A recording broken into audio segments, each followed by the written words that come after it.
واكو حريرة ليوكا دايم لا فكالينا كويا براسي بتيبي باواجيون ناصرة عمل استاج هر خزمتكاري او تيبم لمن داري وتاكو استا ساڵانە بەرهەمی هەیە ساڵانە فیستیڤالی هەیە بەیەکەم هەنگاوی خۆمی دادەنێم لە سەر ڕێگای هونەر کە دەڵێ کۆیە خەڵک لە لای پیرۆز و مقدسە لە یەک لە کارەکانی کە تیپی باواجیە.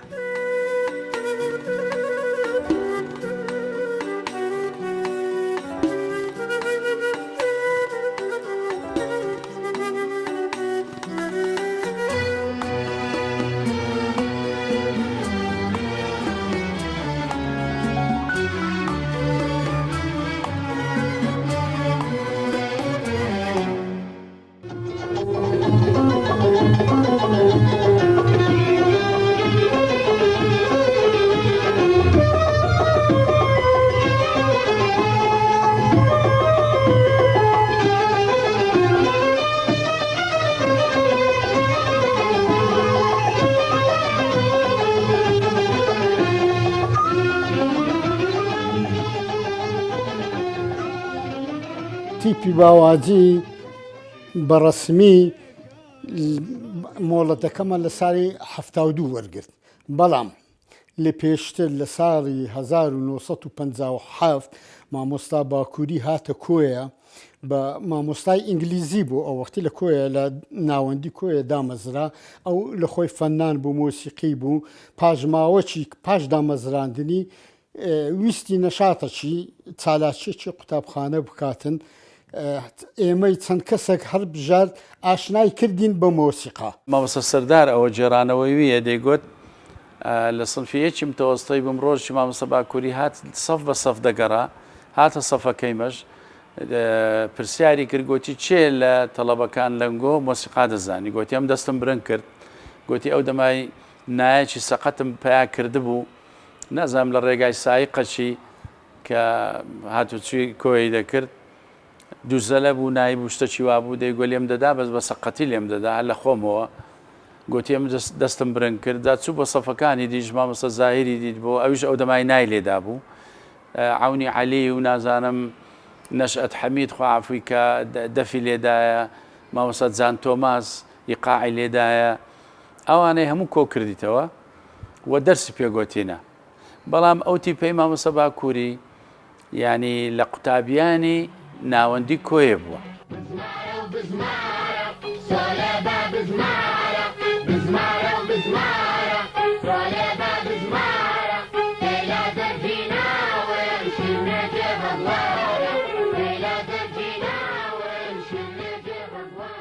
تیپی باواجی لە ناو شاری کۆی هەڵقوڵیوە. شاری کۆیش لە لایەنی گۆرانی و موزیکدا تایبەتمەندێکی تایبەت بەخۆی هەیە. تایبەتمەندەکە مەسەلەن چییە؟ ئەتۆ ئەگەر جێ لە مەقامەکی مامەستێوەی بێ مەقامی مامەستێوەی فەرقی هەیە لەگەڵ مەقامی گۆرانی بێژێکی مەسەلەن بۆ نمونە مامۆستا ناسری ڕەزازی فەرقی یەکجار زۆرە بۆ یعنی فەرقی هەیە لەگەڵ مەقامێکی کە مامۆستا عەلی مەردان دەیڵێتن فەرقی هەیە لەگەڵ مەقامێکی کە محەممەدی ماملێ یا خوا لێی خۆش بوو حەسەن زیرەک دەیڵێتن تایبەتمەندەکەی مەقامەکانی کۆیە مەسەن تایر تۆفیق خاڵە تایر مەقامی کتووە مەقامەکەی وەکو گۆرانیەکەی وایە دەتوانین لە بەریکەی بۆ نمونە مەسەن دەڵێ شیرین باراباری شادان چات تۆ نەشی تێدایە وەز نەشی تێدایە دەتوانی یەکەشی بێنی فێریکەی بڵێ ئەوە چۆن شعرێکی لەبەر دەکاتن چۆن گۆرانێکی دیکەی سادە لەبەر دەکە ئاوا مەقامەکە سادە نییە بەڵام شێوازی کوتنەکەی بۆ نمونە مەسەڵەن ئەوە سەحەرەی مامەسێوەی ئەوە سەحەرا گەلی برادەرینا تام و چێژ و وەزنەشی تێدایە مەلا کۆرە گۆرانی کوتە ئەو چارە گوڵی سەروە قەدیلا لە جەمالە چاوبازەکە مەرمامزە شیرین خەت و خاڵە تامەچ تێدایە مەلاسعات تامەچ تێدایە یعنی هەمویان گۆرانی بێژی زۆر سەرەکی بووینە بەڵام هیچیان بە هیچیان نەچوینە.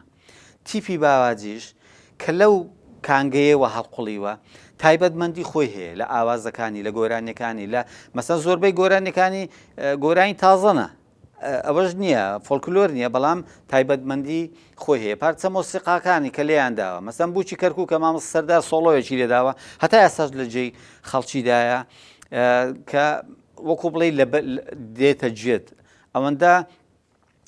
مۆتیڤەکانی ڕایترێشنی تێدا ینی شتێکە لە جێ دەچەسپێتن یەکسەر دێتە جێت و گەورە گچکە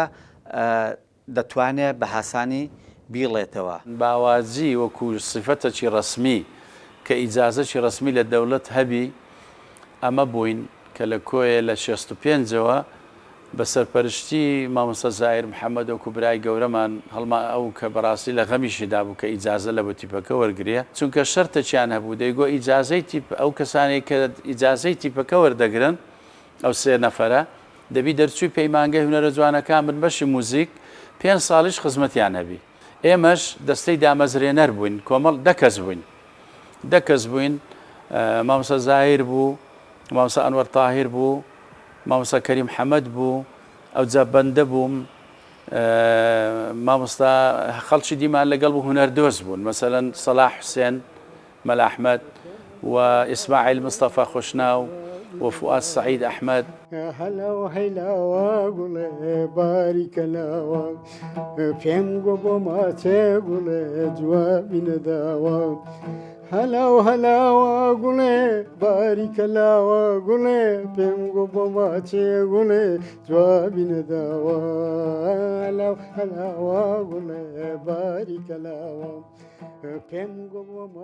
ئەو ڕێککەوتنی یازدەی ئازاد جەوەکی خۆش هاتە پێش ینی ژینگەکی باش بوو تۆزەکە حڕیەت و ئازادی و ئەو شتانە هەبوو ئەمە بیرمان کردو وتمان بە تیپەچی دابنین تیپەچی مۆسیقا ببیتە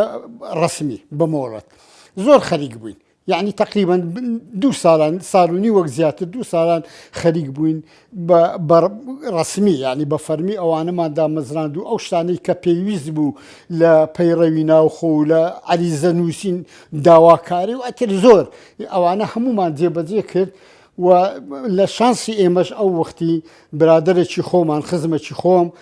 ناوی جەلال بێتوشی بوو ئەو وەختی مدیرعام بوو لە بەغدایە سینەمە و تەلەڤیزیۆنی ملەوەن ئەو لە ئەڵمانیا هاتبەوە ئەو دایمەزران مۆڵەتی تیپی باواجیمان لە یەکی 1970 وەرگێت و لەو ماوەی 2 ساڵی لە 72 هەتا 74 بەرهەمەکی یەکجار زۆرمان لە تەلەڤیزیۆنی بەغدا و کەرکوچێ تۆمار کردوە چالاکێکی زۆرمان هەبوو لە شارەکانی سولەیمانی هەولێر ڕانیە قەڵاتجز ئەوانە چالاکێکی زۆرمان هەبوو ئەوە تیپی باوازی ئەوە مێژووەکەیەتی ساڵی 1972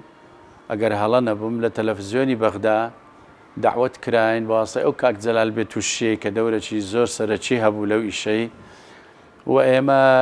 کۆمەڵێک گۆرانی و سرود و مۆسیقامان بن یەک لەوانە پارچە مۆسیقایەک بوو بە ناوی کچە شۆخەکە ئەو کاتە گەنج بووم ئیمم بوو ئاوازەکە هەروەها سرودێکی مامۆستا زاهیری بوو هۆنراوەی مامۆستا ئەحمەد دڵزار بوو و گۆرانیەکی من بوو بە ناوی پەیمان شچێن یەکەمین گۆرانی و دوا گۆرانیم بوو ئیدی مامۆستا ئەنوەر تاهیر گۆرانیەکی گۆچکە و کاتێک گۆرانی بێش کەم بوو خۆمان دەمانگوت و عەبدوڵڵا ئیسماعیل بەڕەحمەت بی هەموو کەس با بزانێ کە من سەودای زولفی دوو تاتم لەگە بەستەی ئەی پەری عەمرم پەری و کۆرسی باواجی کە مامۆستا زاهیر بڵێن کۆمەڵێک گۆرانی لێک گرێدا بوو ئی فۆلکلۆری هەلاو هەلاوە گوڵی باریکە لاوە ئەوانە گوشاد کەمال دەیگۆ منداڵێک بوو کۆرسێکی جوانیشمان هەبوو لە منداڵی کچ و کوڕ و لە کۆمەڵێک گەنجی جوانی لە گەورەتر لەوان لە ئیناوەندی و ئامادەی ئەوانە ئەوە یەکەم بەرهەممان بوو.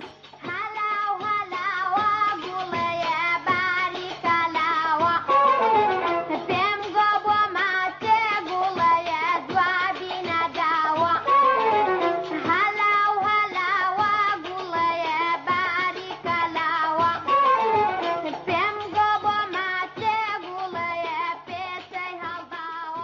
تیپی باوازی تیپەکە دیارە ینی کۆمەڵێک ئینسان باوازیش ئەو چیایەیە کە بەرامبەر کۆیە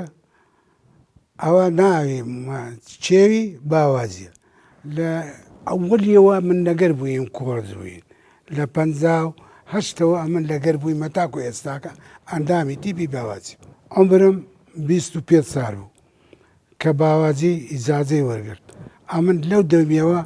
دەستم بە نیشات و شتی وا کرد لەگەر خۆم فێرە مۆسیقا و شتانەکە مامۆستا شەوکەت ڕەشید یەک لە ژەنیارە باش و ئەساسیەکان بووە کە هاوکار بووە لەگەڵ تیپی باوازی و گۆرانیشی کوتووە و گۆرانیشی حازر کردیا کاڵێ هەیلیمۆ سەوزەمانجیت ئەوە لەگەڵ تیپی باوازی تۆماری کردیە مامۆستا شەوکەت ڕەشید زۆر گۆرانی تر مامۆستا مەلا ئەنوەر بۆ خۆی گۆرانی کوتووە مامۆستا باکووری مامۆستا باکووریش گۆرانیمان لە 83 لە ستۆدیۆی باوازی کۆیە ئەمە لە بۆمان تەزیر کردیا لە لۆفەکانی هەیبە سوڵتانی تۆمار کرایە هەی مەیلەنجێنە جوانی بێوێنە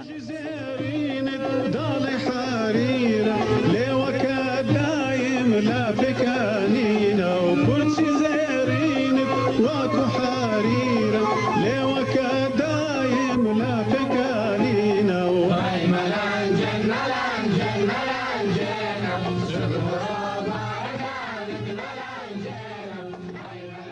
خەڵکی کۆیە لەبەرەوەی لە زمانی ئەمین ئاغای ئەختەرەوە زمانی ئەمین ئاغای ئەختەرەوە لە زمانی باوکی ئەمین ئاغەشەوە حاجی بەکراغای قاسد کەوی شاعیر بووە ئەمین ئاغا شاعیر بووە لە زمانی وانەوە لە دیوەخانەکانی خۆیان زۆر گرنجیان بە مۆسیقا و بە شعر و بە ئەدەبیات و ئاوازداناندا داوە لەبەرەوەی خەڵکی کۆیە بە شێوەی گشتی زۆر ڕێزی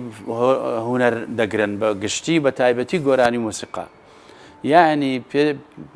نازام چۆنی وەسف بکەم ینی هەموو خەڵکی کۆی خەنی ببوون کە زانی بوویان ئەمە شتیپێک دادەمەزرێنین و ئیجازەمان هەیە ینی لەمە دادەتانی لە تەلەڤیزیۆن گۆرانی تۆمارکەین بە ناوی کۆیە تیپی مۆسیقای باوازی کۆیە بە چەند لە مێژووی تەمەنیدا بە چەند قۆناغێکی جیاجیا دا تێپەڕیوە هەر یەکەیان لەسەر دەستی کەسایەتێک و هونەرمەندێکی ئەم شارە هەنگاوی بەرەو پێشەوە ناوە لە سەرەتای دروستبوونی تیپی مۆسیقای باوازی بیرۆکەی دروستبوونی تیپی مۆسیقا و مۆسیقا لەم شارە لەسەر دەستی مامۆستا باکووری بووە کە لە ساڵی 1957 هاتیتەوە کۆیە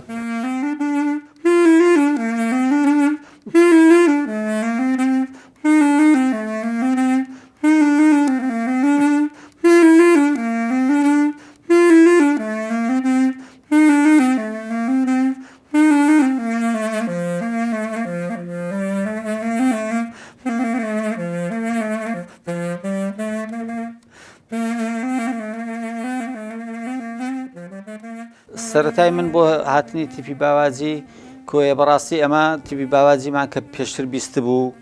کە جێمان لە کار و چالاکیەکانی بوو بە لە تەلەڤیزیۆنە ڕەش و سپیەکان ئەو کاتی لە لامان شتێکی زۆر گەورە و مقەدەس بوو هەتا ئەوڕۆکەش کە وەک خۆی کەمایە کە لە 74 تێک دەچێ و ئەندامەکانی زۆربەی دەبنە پێشمەرگە و ڕژێم ئەو کاتی ئیجازەکە سەحب دەکاتەوە و دابڕانێکی گەورە لەو تیپەیدا دروست دەبێ گۆرانی بێژەکان دوایی لە بەرهەمی دووە موسڵیم ئەوانە لە باوازی دەرکەوتنەوەکو و سەلاح محەممەد ئەمن هینام لە بۆ تیپەکەی گۆرانێکمدا ئاوازی فۆلکلۆری کۆیە بە ناوی قەتاری قوڵنگان بازان باس قەتار قوڵنگان حەوایی حیفم بۆ باڵات شەو بە تەنیایی ئاوازەکی قورسە ڕاهێنانی زۆرمان لەسەر کرد هەتاوەکو خۆی دووبارەی کەینەوە دوایە ئیبراهیم سابر پێیا بوو کە دەنجی وەکو دەنجی حەسەن زیرەک بوو خەڵک زۆر پێشوازیان لەو دەنگە نوێیە کرد ئیدی وردە ئەوهاتا دەهات تیپەکە ئەندامی زیاد دەبوو و گۆرانی بێژی نوێمان دەدیتەوە دەنجی جوانمان دەدیتەوە بەداخەوە تا ساڵی دلێر سادقم لەبیر چوو ئەویش مێر منداڵێک بوو ئەو کاتی ئەمن ئاوازەکەم لە بۆ کرد لە شاری مامۆستا عەبدوڵڵا پەشێوی لكم بشي وحال مدام خمات واموا قشرنا شينا ما وبأسماني واموا لكم بشي وحال مدام خمات واموا قشرنا شينا ما وبأسماني واموا شو الرجم بسر دبم هنا على وزاموا شو الرجم بسر دبم هنا على وزاموا تماشيراني جي بيري كتوني نشكو باسي ماموا تماشيراني جي بيري كتوني نشكو باسي سالاچیمان یەکجار زۆر بوو زۆر بە گەرمی لە ئەو هەموو ئاهەنگانە لە کۆیە لە سولەیمانیە بەشداریمان دەکرد لە هەولێری ئاهەنگمان کرد لە ڕانیەی لە قەڵازی ئەوە ئینجا لە داواشمان کرد لە بەغدایە ئەو وەختی تەلەڤیزیۆنی ڕەش و سپی تازە لە کەرکووکێ دامەزرا بوو داوامان کرد لە بەغدایە موافقەیان کرد تقریبا 12 بەرهەممان لەوێن دەرێن تۆمار کرد کە هاتینەوە لە کەرکووکێش داوامان کرد بوو لاماندا تەلەڤیزیۆنی کەرکووکێ گوتیان ئەمەش موافقەمان کردیە کەشت تەقدیم کە گوتما وەڵا هەمومان لە بەغدایە تۆمار کردی بەس ئەگەر ڕێگا بدەن پاژمانگەچی دێن شتی دیکە ئامادە دەکەین گوتیان باشە مانگەچان لە تەجیل کردین هاتینەوە کەرکووکێ لەوێش کۆمەڵک بەرهەممان تۆمار کرد تیپی مۆسیقای باوازی سەرەتا هەموو کەسێک ئەندامێتی وەرگرتووە لەو تیپە مەسەلەن لەوانە شانۆکارەکان لەوانە ئەوانەی کە وێنەگیر بووینە خۆشنووسەکان شێوەکارەکان هەموو لێرە ئەندام بووینە ئێستا لە دۆسیە و لە لیستی ئەندامەکانی تیپ ماوەتەوە ناوەکانیان و ئەرشیف و ناوەکانی ساڵی وەرگرتنیان ماوەتەوە ئەوانە جگە لەوەی کە بە ناوی تیپ ڕەنگە پێشەنگیان کردبییتەوە یان شانۆگەریان پێشکەش کردبی هاوکارێکی باشی تیپیش بووینە بۆ ئەوی ماگانە بڕە ئابوونەیە کە ئەو بۆ ئەو تیپەدایان ناوە لەسەر جیفان و لەسەر ئەرچ خۆیان ئەمە هاوکار و پاڵپشتێکی زۆر باش بوو بۆ ئیدامەدانی تیپەکە و بۆ بەردەوام بوونی.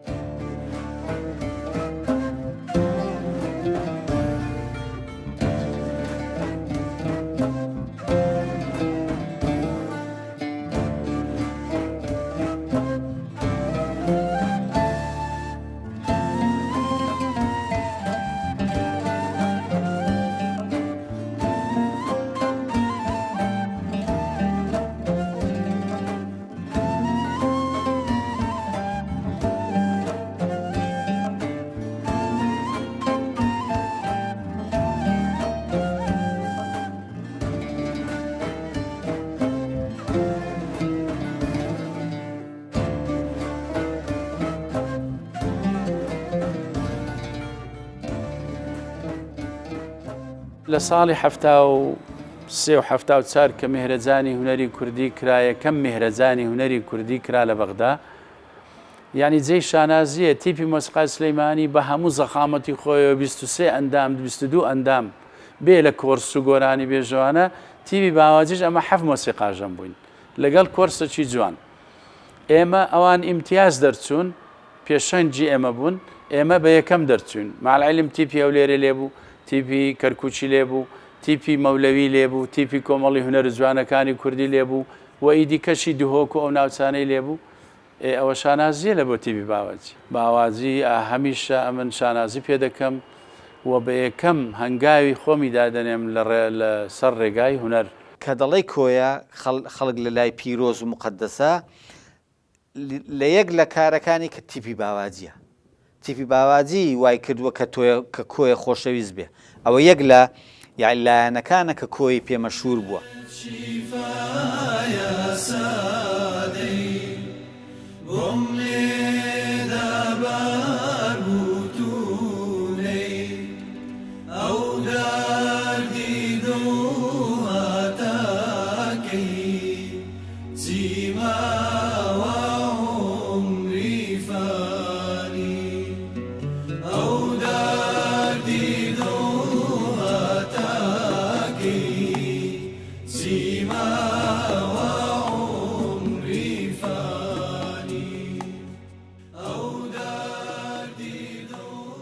ئەمن ئەستاش هەر خزمەتکاری ئەو تیپم لە منداریەوە هەتاکو ئێستا هەتاکو دەژمێرم هەر خزمەت لە خزمەتی ئەو تیپەی باوازیم ئەی پێم بکرێ والله کە تیپی باوازی ناوی دێتن شانازیشی زۆر گەورەیە لۆ کۆیە و لە بۆ هونەرمەندانی کۆیە یعنی پێویستە حەقی وایە ئەو شانازی بپارێزن ئەو شانازی بپارێزن ینی کۆیە بەڕاستی بە تیپی باوازیەوە ناسرە.